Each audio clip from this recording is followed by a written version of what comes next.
Hello guys, welcome back to our channel. Good morning, আশা করি সবাই ভালো আছো, আমরাও ভালো আছি। এটা হচ্ছে অনেক অনেক অনেক আগের ভিডিও অ্যাজ ইউজুয়াল।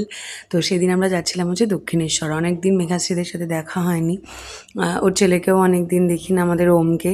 তো যাই হোক, সব মিলিয়ে মিশিয়ে ভাবলাম যে কোথা থেকে একটু ঘুরেই আসি, অনেক দিন দেখাও হয় না, ঘুরতে যাওয়াও হবে, দেখাও হবে।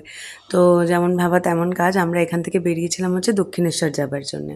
তো ওদের বাড়ি থেকে খুব বেশি ডিস্টেন্স না, আমরা একটা জায়গায় গিয়ে ওয়েট করছিলাম, তারপর ওরা চলে এলো, তারপর একসাথে চলে গেছিলাম দক্ষিণেশ্বর।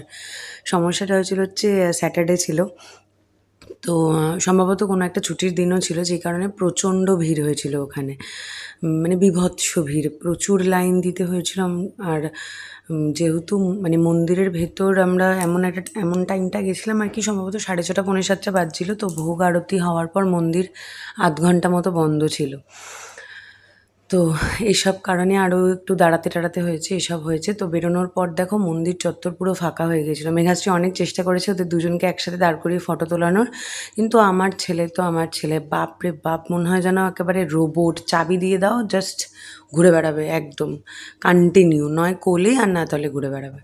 তো যাই হোক, ফটো তোলা আর হয়নি, কোনো ক্রমে আমাদের বেরিয়ে আসতে হয়েছে ওখান থেকে, কারণ মন্দির চত্বর একদম ফাঁকা হয়ে গেছিলো। প্রায় 9টার কাছাকাছিও বেজে গেছিলো। তো বেরিয়ে আর আমরা সেভাবে কোথাও আর যাওয়ার সময়ও পাইনি, কারণ এদের সব খাওয়ার টাইম হয়ে যাচ্ছিলো, বাড়িও ফিরতে হতো।